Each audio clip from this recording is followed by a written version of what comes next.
Hola, hola. Sí, ya tenemos. Hola.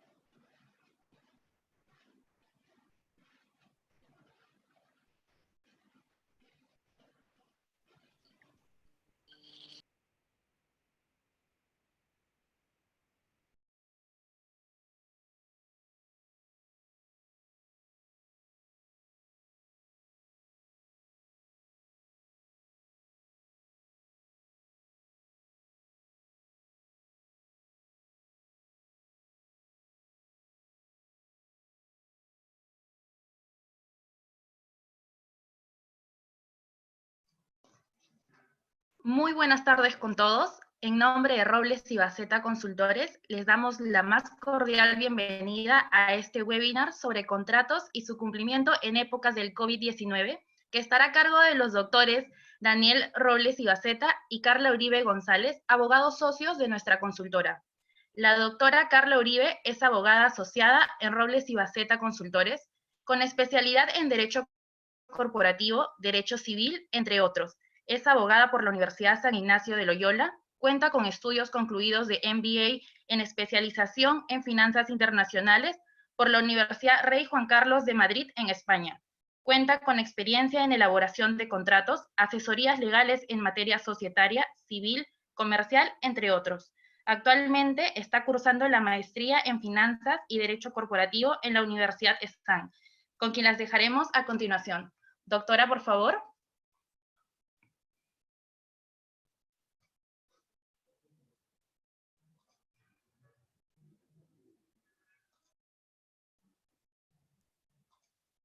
Muchas gracias, Amy. Muy buenas tardes con todos. En efecto, en esta oportunidad vamos a conversar y analizar el tratamiento de los contratos y su cumplimiento en épocas del COVID-19. Justamente debido a la coyuntura que actualmente estamos viviendo, se han generado muchas interrogantes respecto a la ejecución de los contratos. En esta oportunidad vamos a centrar la presente exposición en dos contratos que son muy utilizados en la práctica común de las personas naturales, así como de las personas jurídicas, es decir, empresas. Me refiero al contrato de arrendamiento, más conocido como contrato de alquiler, y el de locación de servicios. Con relación al contrato de arrendamiento, las consultas que se han generado en estos últimos días, que han sido bastante frecuentes, son: ¿debo seguir pagando la renta mensual pactada? ¿Es exigible el pago por parte del propietario? Yo, en mi calidad de propietario, ¿debo aceptar que no me paguen durante este tiempo? ¿O estoy obligado a aceptar una reducción en el monto de la renta? Y en el caso del contrato de locación de servicios, ¿qué pasa con aquellos servicios que no estoy recibiendo, pero que ya pagué de manera anticipada?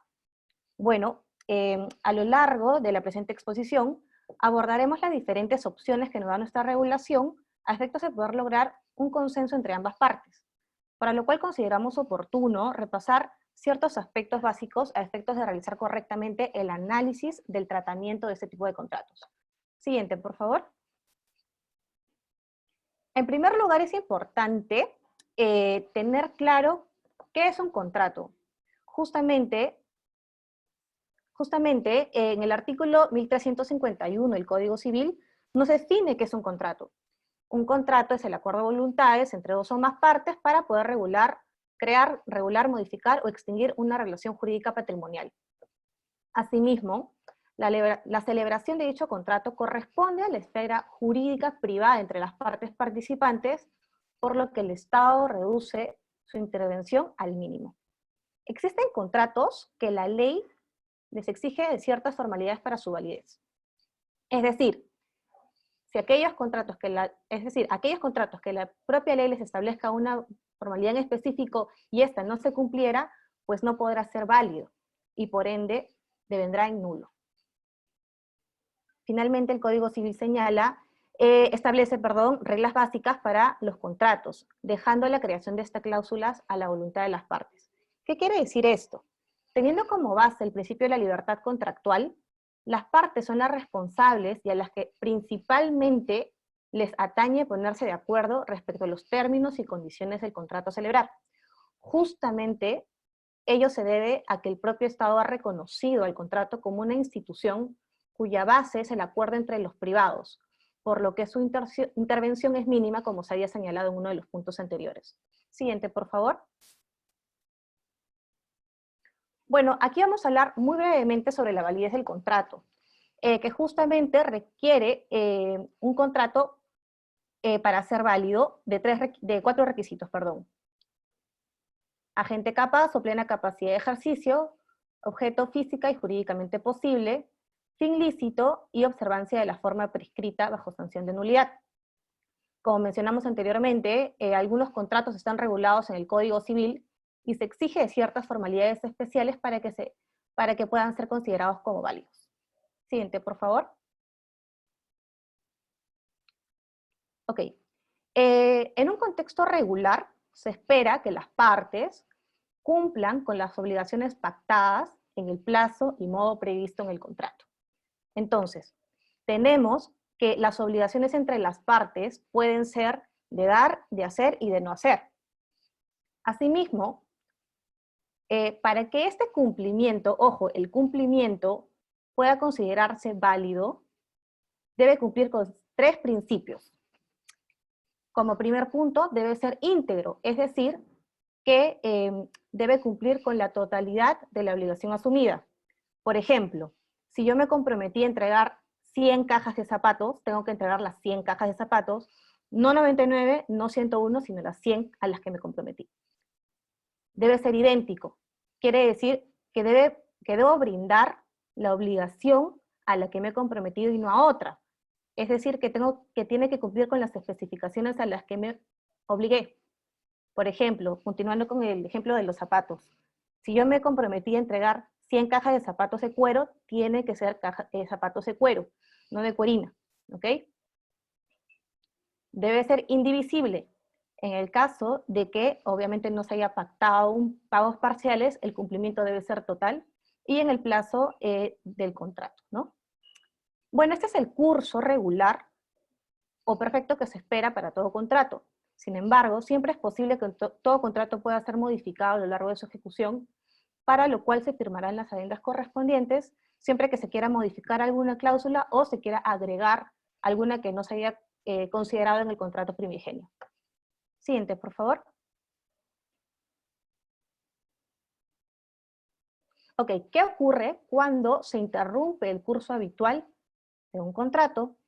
Bueno, evidentemente, o alguna de las partes habría incumplido con alguna de las obligaciones con las que se comprometió. Este incumplimiento puede ser de 2 tipos, absoluto y relativo. Será absoluto cuando no se hayan llevado las acciones necesarias y tampoco se hubiese realizado ningún esfuerzo para el cumplimiento de la obligación. Y será relativo cuando aquellas acciones para lograr cumplir con la obligación no haya podido ser suficientes, generando así un cumplimiento parcial, tardío y defectuoso. Siguiente, por favor. Entonces, ¿cómo debo analizar el incumplimiento de mi contrato? Es importante tener en cuenta que todo incumplimiento genera responsabilidad. En consecuencia, la parte afectada puede exigir el resarcimiento de los daños y perjuicios que se hubiesen generado.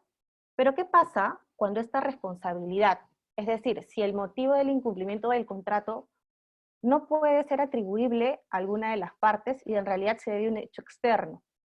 Bueno, y justamente como señala el interrogante de la diapositiva, ¿qué pasa si el motivo del incumplimiento recae en un hecho externo? En este caso tenemos que evaluar si nos encontramos frente a un supuesto de caso fortuito o fuerza mayor, que muchas veces son tratados como sinónimos, pero en esta ocasión vamos a precisar su diferenciación. En el caso de la fuerza mayor, que también es conocida en la doctrina como the act of men, son aquellos actos de terceros y o de la autoridad. Por ejemplo, me roban el auto que había vendido un día antes de la entrega. Claramente no podré completar el contrato que tenía planificado celebrar debido a un acto tercero, que es justamente el robo. Y en el caso de fortuito, también conocido en la doctrina como the act of God, son aquellos accidentes naturales o de las fuerzas de la naturaleza. En ejemplo, un incendio forestal que destruye la casa que iba a alquilar. Claramente ya no se va a poder completar ese contrato. Siguiente, por favor. Entonces, al encontrarnos en un supuesto de caso fortuito de fuerza mayor, la responsabilidad generada por el incumplimiento del contrato no puede ser atribuible a ninguna de las partes.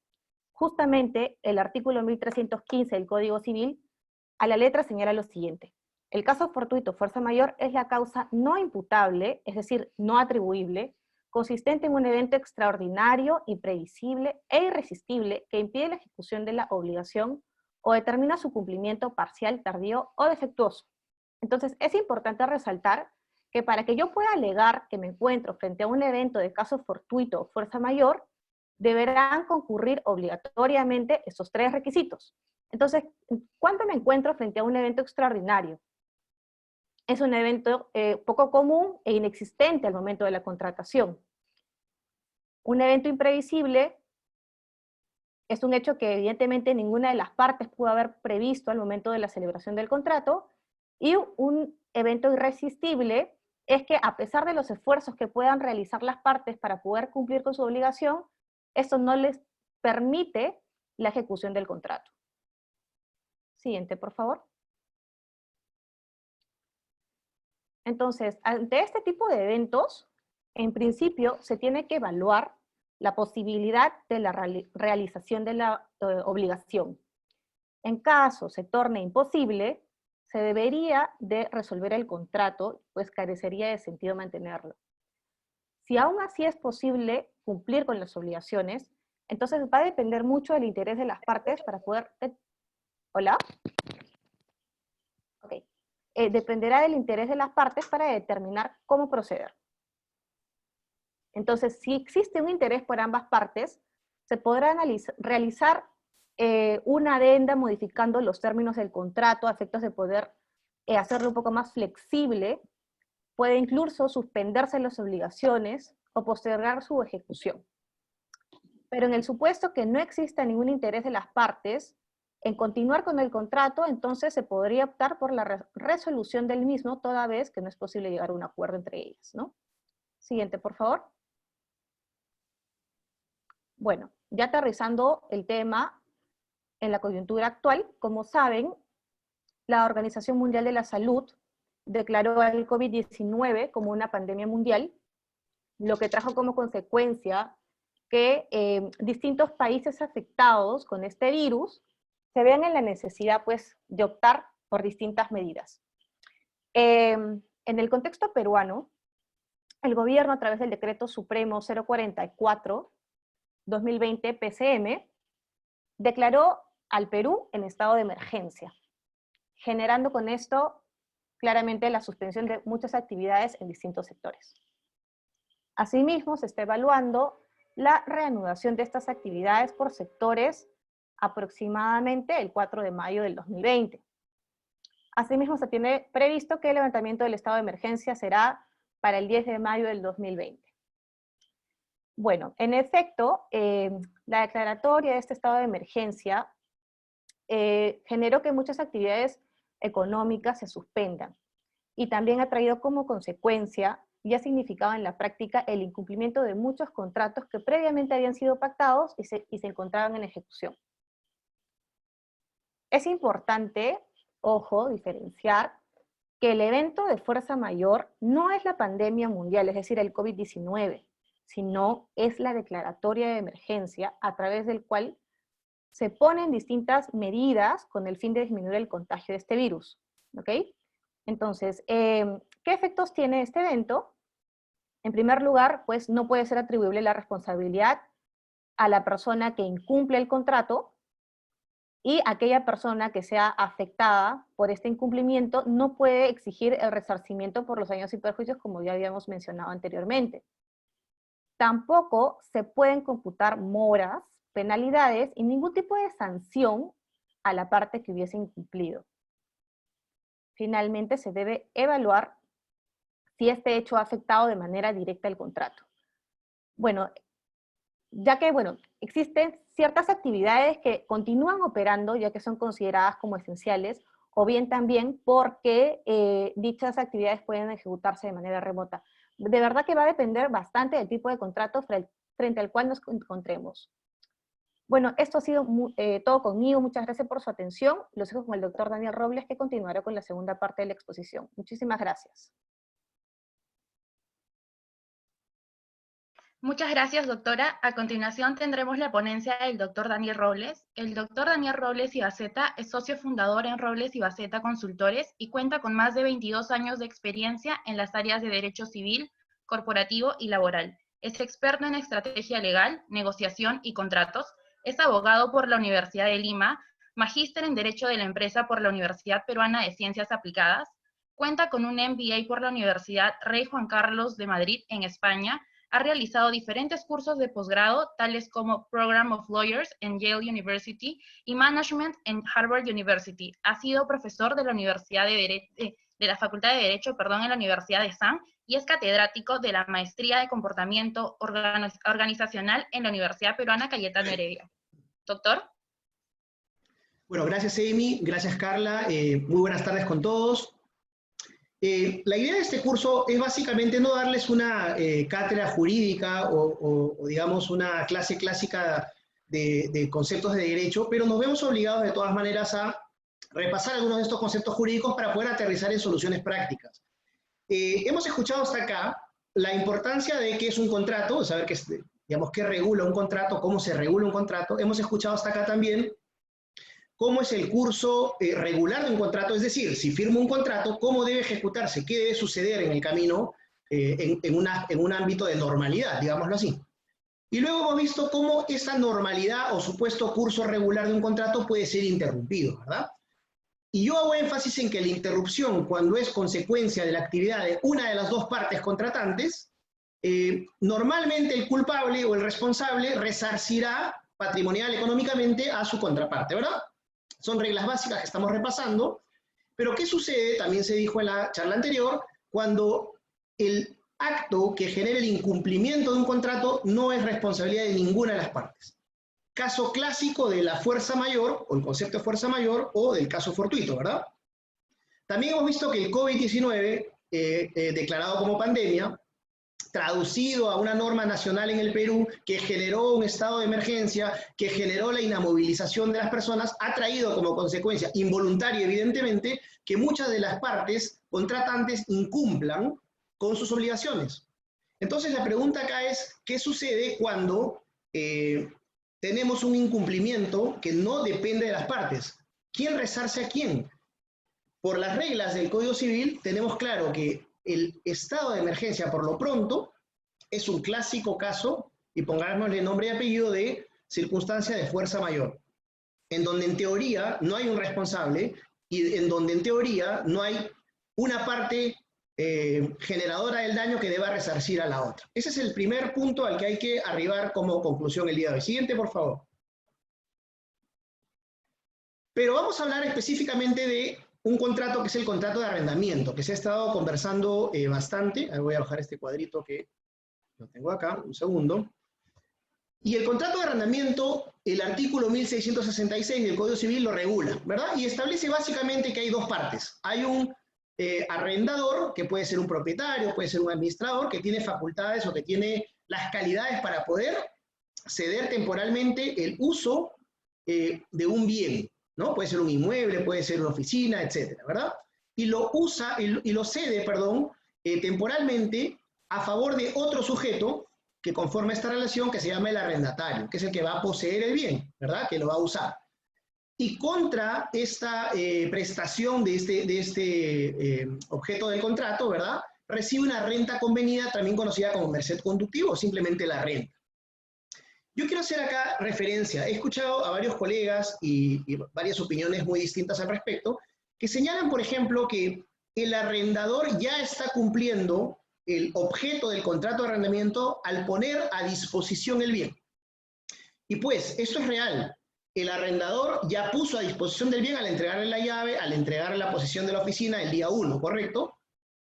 Pero no olvidemos que el artículo 1680 establece como obligaciones adicionales del arrendador también el mantener al arrendatario en el uso del bien durante el plazo del contrato. Interesante, porque quiere decir que también es una obligación del arrendador conservar las características o garantizar que el arrendatario va a poder hacer uso y se va a mantener en uso de ese bien. Este es un primer punto que hay que analizar cuando discutamos la ruptura de este tipo de contratos, o la lesión o la inejecución de algunas obligaciones. Otro aspecto es analizar si estamos frente a un evento de fuerza mayor y en ese escenario la posibilidad de reajustar la renta, que es lo que se viene consultando, ¿verdad? ¿Debo reajustar la renta o no? El artículo 1440, como sabemos, del Código Civil, plantea esta figura de la excesiva onerosidad y cómo, cuando uno puede demostrar la excesiva onerosidad, ¿qué significa esto? Significa que la prestación que estoy recibiendo no es equitativa, no concuerda con la contraprestación, o sea, la merced conductiva, el alquiler que estoy pagando. Si yo puedo acreditar esto de manera objetiva, ¿verdad? Posiblemente pueda solicitar un reajuste en la renta, pero tienen que darse estas condiciones. Y esto es por un principio lógico, ¿verdad? No hay prestación más costosa que aquella que se paga por un uso que no se tiene. Eso es un despropósito que hay que evitar, obviamente, ¿no? Ahora, hay que analizar si se tiene el uso o no se tiene el uso. Entre los contratos de arrendamiento más habituales o conocidos, pues el inmueble habitacional, que es la vivienda, ¿verdad? Donde vivimos, los locales comerciales para desempeñar negocios y las oficinas administrativas para este tipo de trabajos también. Adelante, por favor. Bueno, hablamos muy resumidamente de la teoría de qué es el arrendamiento y sus obligaciones y características, y ahora generamos este pequeño caso simplemente para introducir algunas reglas o tips que sugerimos para analizar soluciones. A ver, por ejemplo, desde julio del año pasado, ojo, estamos hablando de antes entonces del estado de emergencia, abrí un nuevo punto de venta en una zona más comercial. O sea, me mudé a un sitio donde supuestamente la iba a romper vendiendo, ¿verdad? Para lo cual suscribí un contrato de arrendamiento con el dueño local que vengo utilizando. Excelente, tengo un contrato firmado. Sin embargo, como todos ya sabemos, con la declaratoria del estado de emergencia y el aislamiento social obligatorio, no puedo vender mis productos. Por ende, no puedo pagar la renta. ¿Qué puedo hacer? Acá quisiera mencionar lo siguiente, ¿verdad? Es importante entender que no todos los casos son iguales. Primera premisa que hay que apuntar. No existe en estos temas una respuesta única para todos de manera general. Hay que analizar caso a caso. ¿Por qué? Porque incluso en un contrato de arrendamiento, de un contrato a otro se pueden presentar una serie de premisas muy distintas. Número 2, hay que tener muy en cuenta que se suele identificar al arrendatario como la parte más débil en la relación contractual. Y esto posiblemente, mayoritariamente sea así, pero no es una circunstancia absoluta. Es decir, existen varios casos en los cuales el arrendador está en menor capacidad de afrontar el estado de emergencia que el propio arrendatario. Ejemplo, una viuda que tiene solamente un bien a alquilar, toda su economía depende del bien que alquila y el arrendatario es una empresa con mayor capacidad económica, ¿verdad? El ejemplo contrario lo conocemos de memoria, ¿verdad? Que es el más común, trabajadores, personas que han perdido su empleo, que no pueden cumplir con esa renta, ¿ok? Entonces, analicemos que pueden darse varias posibilidades y variantes. Siguiente, por favor. Por ello, nosotros, más que encontrarles una respuesta específica, que probablemente muchos abogados también la tienen, ¿no es cierto?, hemos tratado de establecer una pequeña metodología para retarlos a pensar, a razonar y buscar un punto de equilibrio que permita un principio que para mí es básico, que es la conservación del acto jurídico, conservar el negocio, conservar las buenas relaciones comerciales. ¿Qué es lo primero que debo hacer? Lo primero es revisar en mi propio contrato de alquiler si tengo una cláusula ahí redactada en la que se da una solución a qué debo hacer frente a un supuesto de caso fortuito fuerza mayor. ¿Eso puede existir? Por supuesto. Que en la práctica el 90% de contratos no lo tengan es altamente probable. Pero la primera recomendación que un asesor debe hacerle a las partes que firman un contrato de alquiler es revisar su contrato. Porque el contrato es ley entre las partes y es de obligatorio cumplimiento. Esa es la regla general. No busquemos una excepción o una fuente distinta o una forma de solucionar externa que venga del cielo, que venga de una ley o que venga de una interpretación jurídica cuando el propio contrato probablemente nos esté dando ya la solución. Esta cláusula nos va a decir exactamente qué hacer frente a esta circunstancia. Si no la tenemos, pasamos al segundo punto, pero antes nos queda el aprendizaje, ¿verdad? En los siguientes contratos que nos toque realizar, en las siguientes adendas que nos toque renovar, debemos incluir, ese es el primer aprendizaje, una cláusula que se pronuncie sobre el tema de cómo resolver circunstancias de caso fortuito o fuerza mayor. Muy bien. El segundo punto es, yo escucho permanentemente también en colegas que sugieren directamente ir a negociar. Y yo digo, claro que hay que ir a negociar, pero considero que hay un paso previo. Hay que evaluar con objetividad, miren, y bajo el principio de buena fe, que es un principio que rigió la relación que iniciamos cuando firmamos ese contrato de alquiler, se rigió bajo un principio de buena fe contractual, en la que las partes conocen sus circunstancias, miden sus posibilidades, proyectan sus circunstancias nuevamente y deciden pactar un contrato que en teoría les cae como un terno pintado, ¿no? Les cae perfectamente, les ciñe bien.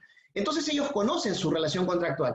Por lo mismo es bueno que esas mismas dos partes, en un acto de buena fe, revisen si realmente el estado de emergencia está afectando o no el cumplimiento del contrato. Ojo, ojo. ¿Por qué digo esto? Porque ahora es muy fácil decir, hay un estado de emergencia, entonces no pago nada, pues. Y si no pago nada, señores, lo que va a pasar es que se va a romper la cadena de proveedores. Si se rompe la cadena de proveedores, existe un efecto económico grave, que es la recesión, como nosotros sabemos, y vamos a coadyuvar algo que en realidad se podría haber salvado de forma distinta.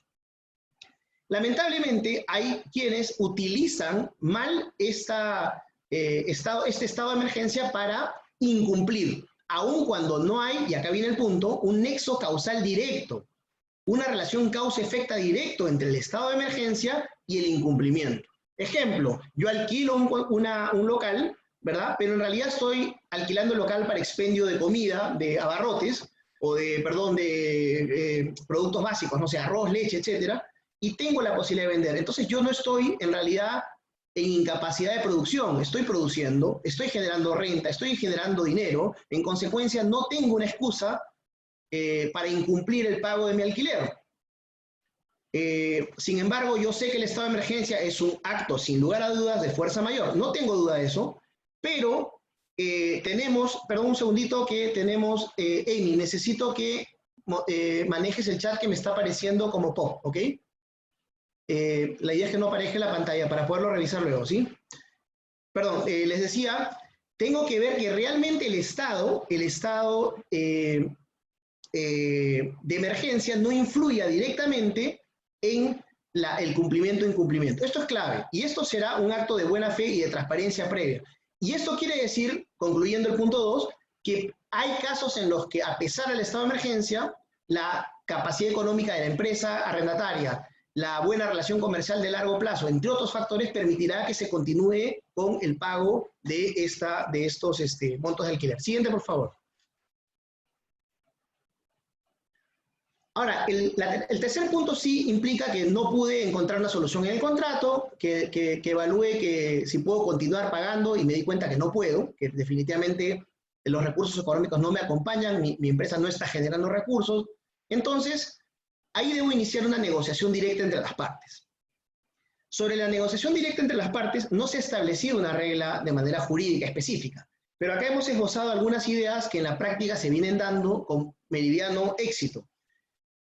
Y digo negociación directa entre las partes porque ¿quién mejor que las partes? Nuevamente, el contrato de alquiler es un contrato de la esfera privada de las partes. Ellos han diseñado y manejan el contenido de su contrato mejor que cualquier tercero. Consecuentemente, solo ellas podrán tratar de llegar a un acuerdo idóneo.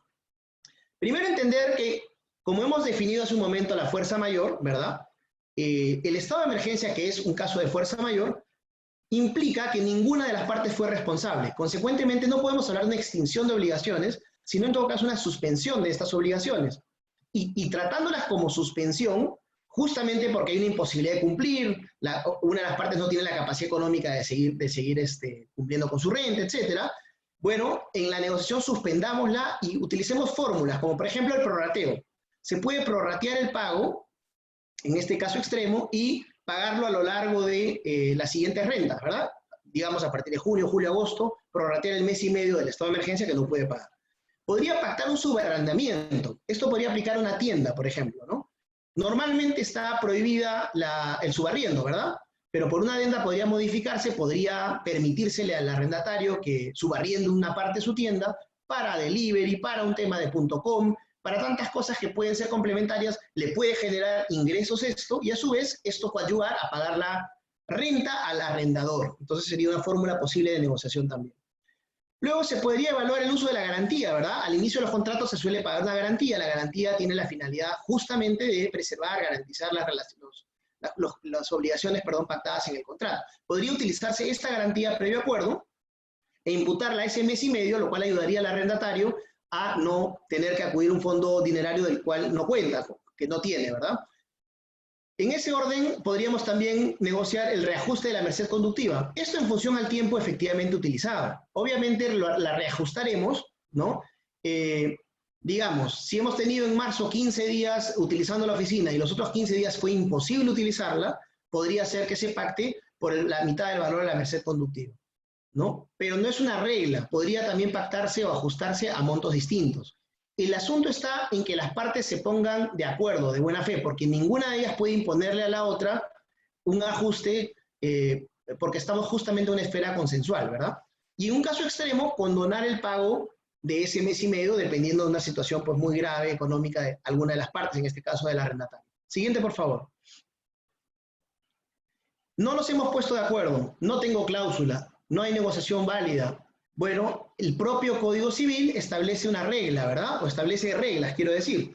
Podré acudir al 1371 del Código Civil y entender que la resolución deja sin efecto un contrato válido justamente por una causal sobreviniente a su celebración. La causal sobreviniente en este caso sería el estado de emergencia. El 1372 dice que la resolución se invoca al juez, ¿no es cierto? Al Poder Judicial, ¿verdad?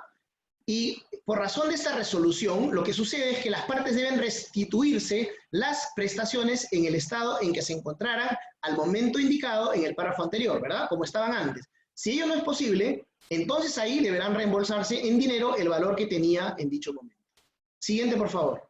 Hasta acá hemos visto contratos de arrendamiento y hemos tratado de generar un flujo de pasos previos a analizar para poder resolver con equidad, bajo el principio de buena fe, bajo la idea de preservar la autonomía de las partes y bajo el principio de conservación del acto jurídico.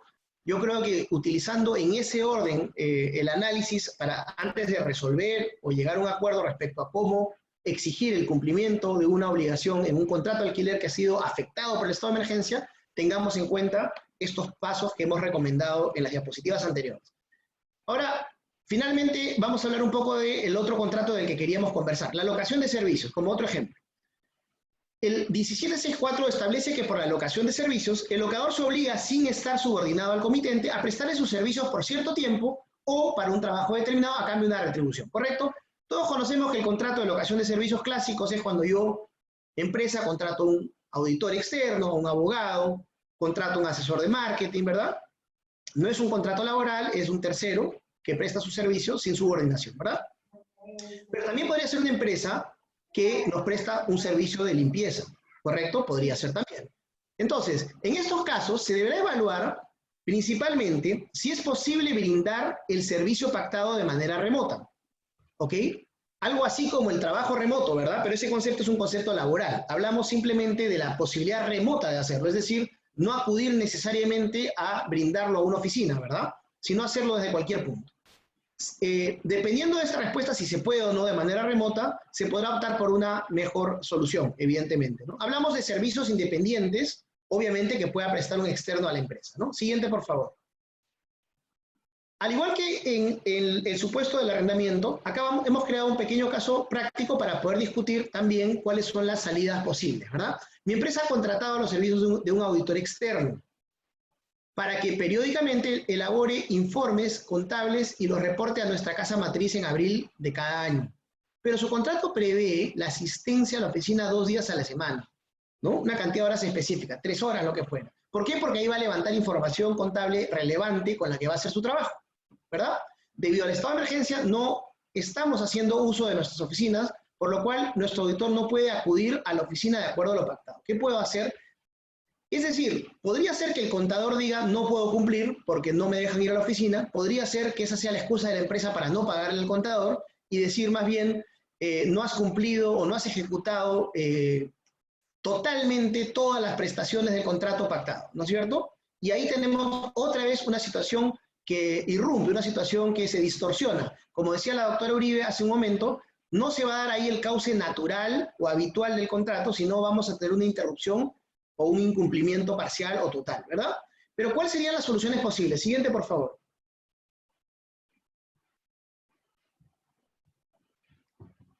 Acá también creo que es importante recordar que cada caso es absolutamente distinto uno de otro. Por eso es muy difícil poder dar una respuesta única. Lo que hemos tratado acá es estandarizar otra vez los pasos correctos a seguir para analizar cómo resolver una situación de este tipo. El primero es, nuevamente, revisar si en el contrato suscrito de locación se ha previsto cómo proceder ante un evento de caso fortuito o fuerza mayor. Esto nos podría dar la solución de manera directa, ¿no es cierto? Insisto, en los futuros contratos de locación de servicio y aprendizajes debemos incluir una cláusula que nos resuelve el problema de esta forma. Y ahí pactar, ¿no? Ex ante, las partes que se conocen, que conocen las circunstancias, pueden prever esta situación a futuro y ver quién responsabiliza o cómo ex ante del problema se pueda solucionar, ¿verdad? Segundo, evaluar la afectación directa, sus implicancias en la ejecución del contrato a fin de no romper la cadena de proveedores. Igual que lo que dijimos antes, si estoy en la capacidad de cumplirlo o considero que es lo correcto cumplirlo por preservar la relación comercial, porque en realidad el estado de emergencia en sí mismo no ha dañado mi capacidad de poder pagar o cumplir esta obligación de manera directa, pues debo evaluar esto de buena fe y continuar con el pago, digámoslo así, ¿no? O otra evaluación, de repente el contador puede evaluar y ver que puede realizar ese trabajo desde su casa, de manera remota. La empresa contratante puede proveerle de información digital contable al contador, por lo cual se pueden cumplir todas las obligaciones de manera perfecta, aun cuando se incumpla teóricamente esta parte en la que el contador físicamente tenía que acudir, ¿verdad? Soluciones posibles. Siguiente. Muy bien, pero si no tengo la posibilidad, simplemente no puedo cumplir, hay una ejecución de obligaciones evidentes y no tengo cómo, por alguna de las partes, tendré que negociar. Y en la negociación directa entre las partes, tengo que entender nuevamente que no existe una extinción propiamente, sino una suspensión de obligaciones, por lo cual ahí el consejo será prorratear el pago de los servicios. Principalmente eso. Reducción de la contraprestación pactada también, porque si podemos prever las dos partes de buena fe, examinar que la prestación que estoy recibiendo no es la misma, no es mala, simplemente no es la misma, ha disminuido probablemente, podamos reajustar también la contraprestación a fin de dar una salida equitativa para las partes, ¿verdad? Muy bien, sigamos. Y finalmente, si no me puedo poner de acuerdo respecto a esta situación, no deseada por las partes, el locador puede poner siempre fin a la prestación del servicio por justo motivo antes del vencimiento del plazo estipulado, siempre que no cause prejuicio al comitente. Obviamente tendrá derecho en ese caso al reembolso de los gastos efectuados y a la retribución de los servicios prestados. Siguiente, por favor. Muy bien, hasta acá hemos conversado sobre el contrato de arrendamiento. Les hemos dado los pasos a seguir que uno debe evaluar antes de tomar una decisión de continuar o resolverlo, ¿verdad? O de negociarlo. Lo mismo hemos hecho con el contrato de locación de servicios y sus variantes. Y ahora solo traigo como reflexión un ejemplo que está muy voceado hoy, ¿no? Sobre los servicios educativos particulares. En el ejemplo de contrato educativo de servicios educativos particulares, tenemos que las partes involucradas son el centro educativo y los estudiantes, ¿no es cierto? Pero podría ser también el centro educativo y los padres de familia si fuera un colegio, ¿no? Las obligaciones son que el centro educativo debe brindar servicios educativos de acuerdo a su oferta, modelo y metodología. Obviamente, de acuerdo a lo histórico que han estado brindando a través de todos estos años. ¿no es cierto? Ese es el comparativo. Los estudiantes, por el contrario, como contraprestación a este servicio, pagarán una mensualidad. El incumplimiento que se viene generando es que no se pueden brindar clases presenciales, según su modelo, debido al estado de emergencia. Es evidente que esto no es voluntad de las partes, que acá no se le puede, aplicando las mismas reglas que hemos conversado antes, atribuir responsabilidad a las partes. Es evidente que es una situación no deseada para todos, ¿correcto? Por lo cual no hay un responsable directo en esta circunstancia y lo que hay que buscar, bajo las premisas que planteamos antes y los pasos a seguir, evaluar nuevamente, ¿no? Si es que existe una salida en la relación contractual, no la hay. Si es que existe la posibilidad de que este estado de emergencia no esté afectando a los estudiantes o los padres de familia. Podría ser el caso. Podría ser un padre de familia que considere, o un estudiante que considere que está recibiendo, perdón, una oferta educativa acorde. Obviamente distinta, pero acorde, por lo cual la mensualidad continúa. Podría ser también que la evaluación sea que la calidad de la prestación educativa ha bajado. Y de ser así, se tendrá que ver la posibilidad de reducirla, ¿correcto? La adaptación al nuevo modelo no es idónea y la reducción no es significativa. Eso es lo que se recoge como discusión actual de la mayoría de personas, pero hay que evaluar algunas cosas rápidas. Una es, no hay responsabilidad de las partes, en consecuencia, se deben abrir los diálogos para llegar a un acuerdo. No se trata de que los estudiantes o padres de familia impongan su verdad y de esta manera se generen reducciones injustas en algunos casos en la prestación de los servicios, porque esto va a generar un descalabro también y un castigo excesivo para los centros educativos que van a tener un correlato de perder calidad y eficiencia en los siguientes años. Recordemos que el próximo año es altamente probable que volvamos a estas instituciones. Por el otro lado, hay algunos colegios que no están ajustando su oferta educativa a los estándares mínimos de calidad y por ende deberán ceñirse a los mejores estándares y deberán tratar de ajustar su mensualidad también de acuerdo a la oferta de servicio que brindan. Ese es el reto que está pendiente y que hay que trabajarlo. Siguiente, por favor. Muy bien, vamos terminando comentando que sobre los contratos anteriores hemos hecho énfasis en el arrendamiento principalmente y en la locación de servicios. Y acá yo quería compartir con ustedes básicamente lo importante que es reflexionar sobre el momento en el que voy a contratar. Si yo contraté, por ejemplo, un alquiler el día 1 y a la mitad de mi alquiler me cae el estado de emergencia, ¿verdad? Evidentemente yo ya contraté, no tuve la previsión de esta situación que es externa, imprevisible, ¿verdad? Entonces me tocará evaluar, como lo dije antes, la afectación de mi contrato, es decir, si este estado de emergencia realmente afecta el cumplimiento de mi contrato. Y en función a eso, aplicaré la mejor solución, que son las que hemos visto antes. Siguiente, por favor. Eso es cuando se produce antes, ¿verdad? Siguiente, por favor. Ahí está. ¿Qué pasa cuando se produce durante? Alguien me dirá, hay que estar locos para celebrar un contrato de alquiler o algún contrato en plena pandemia. Bueno, no necesariamente es así, ¿verdad? Por el contrario, hay circunstancias que va a ser bastante factible y viable poder cerrar un contrato. Hay que evaluar los riesgos de cumplimiento. Puede ser que yo alquile un local para proveer, un servicio esencial y eventualmente pues tenga la posibilidad de sacarlo adelante. En ese escenario, previa evaluación del riesgo, acá lo importante es evaluar el riesgo, celebrar ese contrato y evidentemente esperaré que se cumpla adecuadamente, ¿no? Pero acá la clave es evaluar si es viable o no. Y el tercer momento, siguiente por favor, es cuando contrato después del estado de emergencia. Acá hay que estar atentos. También hay que evaluar el riesgo, pero hay que estar atentos. Hay que ver si la renegociación de las actividades económicas que depende del gobierno se dan. Y cuando se den, sabemos que se van a dar de manera progresiva. No todos van a salir al mercado igual, ¿verdad? Entonces, hay que analizar aspectos como si se puede dar continuidad a mi negocio. Estoy en un sector que le puedo dar continuidad. Si le voy a dar, tendré que analizar, costos. Si tiene sentido hoy incurrir en estos costos o los voy a poder soportar, ¿verdad? Analizar la demanda de mi sector, ver si debo suministrar aún esos bienes o servicios que yo brindo. De repente el mercado ha cambiado, la mentalidad del consumidor puede haber cambiado. Hay que hacer toda esta evaluación de riesgos y si es favorable, factible, recién celebro el contrato y obviamente una vez que se reanuden las actividades espero un cabal cumplimiento de las obligaciones. Siguiente, por favor. Muy bien, terminamos ahora sí volviendo al alquiler, que es el contrato que nos trajo a conversar el día de hoy principalmente, ¿no es cierto?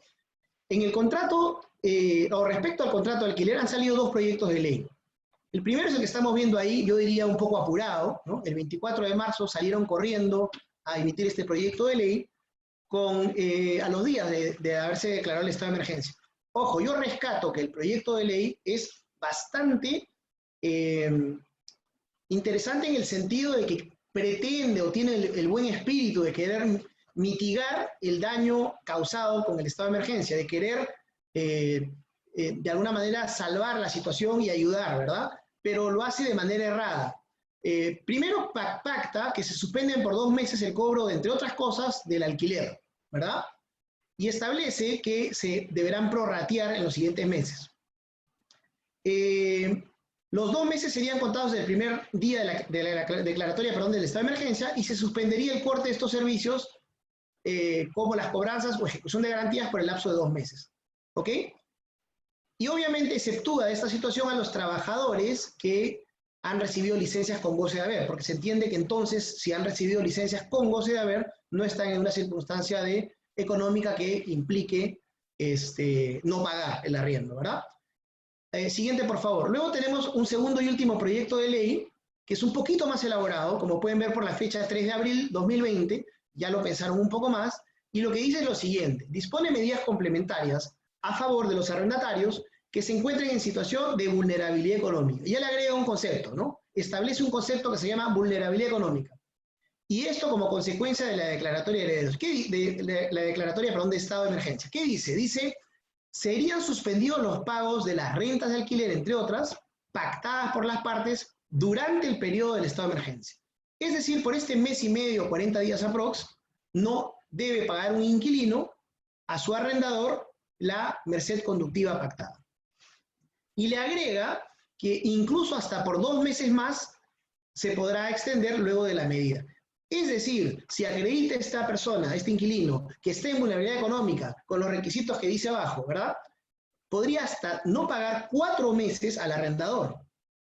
Gracias a Dios, estos 2 proyectos solo son proyectos de ley, no han sido discutidos aún, no son ley, son simplemente proyectos, pero nos lleva nuevamente a la reflexión que hicimos al inicio. Las partes están en mejor capacidad de llegar a un acuerdo sobre cómo resolver su problema. 2, si no se ponen de acuerdo, ya existen normas, existe una constitución política del Perú, existe un código civil que establece, por ejemplo, que el atraso de que el atraso del pago de la merced conductiva, sin llegar a 4 meses de atraso, ¿verdad?, puede generar per se una resolución contractual. ¿Por qué castigar al arrendador a esperar 4 meses para recién darle una salida? ¿Por qué no permitir que se aplique la propia normativa para que, si el inquilino no puede pagar, que es entendible, se pueda resolver ese contrato, se restituye el bien al propietario y el propietario pueda disponer del mismo? Entonces, cuidado que a veces las intenciones de querer ayudar a una de las partes distorsiona la figura original y distorsiona el criterio de equidad que toda norma debe tener. Siguiente, por favor. Bueno, terminamos con esta diapositiva. Algunas conclusiones generales que quisiera que queden con ustedes, unas reflexiones. Primero, si bien no existe una regla general aplicable a todos los contratos, la primera recomendación es revisar si los casos fortuitos o de fuerza mayor están regulados en el contrato. Recuerden esto, la primera regla entonces será revisar si se encuentran o no en el contrato. Si se encuentran en el contrato, hay que utilizarlos como primera fuente de solución. Luego, recordemos que los contratos son acuerdos entre privados, pertenecen a la esfera privada, por lo que su modificación debe responder principalísimamente a la negociación entre las partes, que se pongan de acuerdo entre ellas antes de la intervención de un tercero que no conoce la realidad de las partes, peor de una ley, ¿verdad? Tercero, en caso no se llegue a un acuerdo, también recordar que no hay que generar normas necesariamente específicas cuando el propio Código Civil, la propia Constitución ya establecen salidas conforme hemos venido planteando. Y finalmente, recordar que la declaratoria del estado de emergencia nos permite que antes de firmar un contrato debemos evaluar las etapas en las que vamos a contratar. A veces será viable, previa evaluación, ¿no es cierto?, hacerlo antes, durante y después, pero veamos siempre un análisis costo-beneficio si esto es factible o viable. Muy bien, muchas gracias. Siguiente. Para mí, por mi parte ha sido todo. Esperamos que principalmente esta esta breve exposición que hemos querido llevar a ustedes no sirva tanto como una clase jurídica, sino principalmente para darles algunos tips prácticos de cómo afrontar este tipo de situaciones, siempre primando la buena fe, la importancia de la esfera de la privacidad de las partes para solucionar sus propios problemas, ¿verdad? Y por supuesto sabiendo que ya hay un marco normativo que puede coadyuvar a las soluciones también. Para cualquier duda que ustedes tengan, nos pueden escribir al correo que está ahí, que es info@ripconsultores.com. Estaremos encantados de absorber sus dudas. Igualmente pueden visitarnos a nuestras redes sociales que están ahí y a nuestra página web principalmente, donde podrán conocer un poco más de nosotros y nuestra oferta de trabajo. Muchas gracias nuevamente.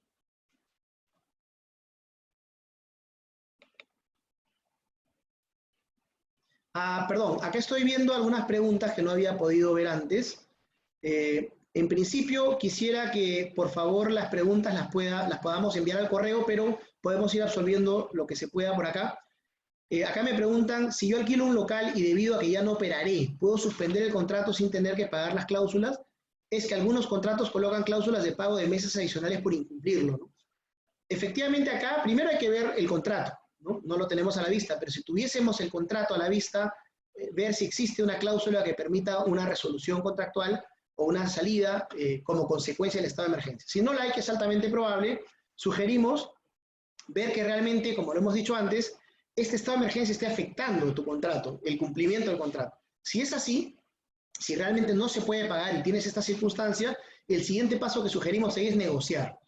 No imponerlo, porque no es que debas dejar de pagarlo como una consecuencia inmediata, porque no es potestativo de las partes imponer el reajuste de la merced conductiva, ni potestativo de las partes tomar una decisión unilateral, ¿verdad? Sino intentar negociar bajo los parámetros que hemos mencionado. En caso de no funcionar nada de lo anterior, está la posibilidad de acudir al Poder Judicial y establecer que hay una circunstancia sobreviniente que hace que tengas que resolver el contrato. Muy bien. Luego dice, contrato de arrendamiento de bienes muebles. No lo puedo utilizar hace 60 días y puede ser más días. Tengo que pagar la renta. Acá aplica exactamente lo mismo, ¿no? Habría que ver principalmente si el contrato prevé una salida. Si no la prevé, disculpe que se mueve, no lo veo. Si no la prevé, definitivamente, doctor, ahí lo que yo sugiero es que se revise que la prestación, por lo que me está comentando, no se está cumpliendo. Por ende, hay una excesiva onerosidad. Si yo pago una renta por lo que me está comentando que no estoy utilizando, ¿no? Por ese bien mueble, esos días y puedo acreditar fehacientemente ese incumplimiento, a mí me queda claro que podría argumentar que hay una excesiva onerosidad y por ende debe reajustarse esa renta, ¿de acuerdo? Sí lo afecta porque es un colegio, no sé, bueno, habría que ver cuál es el contexto ahí. Doctor, mi único ingreso son mis alquileres, o sea, en este caso Ana María es un arrendador, ¿verdad? Y no me están pagando mis inquilinos, yo debo cumplir con mis obligaciones mensuales. Claro, o sea, nuevamente, circunscrito al contrato de alquiler, ¿no? A eso me refería, este es un excelente ejemplo. ¿Cuántas veces pensamos que el arrendatario es la parte débil en una relación contractual, ¿no es cierto?, de arrendamiento? Y acá vemos que el arrendador también puede ser la persona que vive de esos ingresos únicos. En consecuencia, digamos, si de alguna manera una norma quiere regular esto, tendrá que pensar en las dos partes, no solamente en el arrendatario, ¿correcto? Entonces, no, ahí está claro que bueno, si usted se está refiriendo ¿cómo se llama? Si usted está refiriendo al pago de otras obligaciones, habrá que esperar los paquetes normativos que da el gobierno, que ya ha dado varios, para poder postergar, prorratear, dejar de pagar luz, agua y algunos servicios para compensar esto, ¿no? Hipotecas, entre otros, ¿verdad? Hay suspensiones. Con un contrato vencido en marzo para uso de almacén, solo hubo mudanza del 70% de nuestros productos. Ha pasado otro mes más y el arrendador está cobrando el 100% del alquiler. Hemos pedido un ajuste y no acepta. Bueno, esto también, entiendo que en este contrato no hay primero una cláusula que nos permita resolverlo, ¿verdad? En consecuencia, yo considero que ahí lo ideal es que las partes negocien. Les vuelvo a decir, en principio no se extinguen las obligaciones de pago porque la prestación se está dando, ¿no? Vamos a ver caso a caso, pero digamos en términos generales. Si no se extingue la obligación, hay que tratar de llegar a un acuerdo que permita suspenderla. Suspenderla ya sea pagando menos, pagando reajustadamente, o suspenderla en términos de prorratear de repente este pago para más adelante. Solo en un caso extremo, en donde usted pueda acreditar que la prestación que está recibiendo, en este caso de almacén, es absolutamente insuficiente frente al pago que usted está realizando, podrá ajustar su contraprestación, por supuesto que sí, previa negociación con el arrendador y o yendo al Poder Judicial a solicitar este reajuste, justamente porque estaríamos ante una situación de excesiva onerosidad en el pago de la contraprestación. Ahora sí, muchas gracias. Cualquier duda, les hemos dejado nuestros correos y esperamos que esto haya sido de su utilidad. Muchas gracias. Muchas gracias.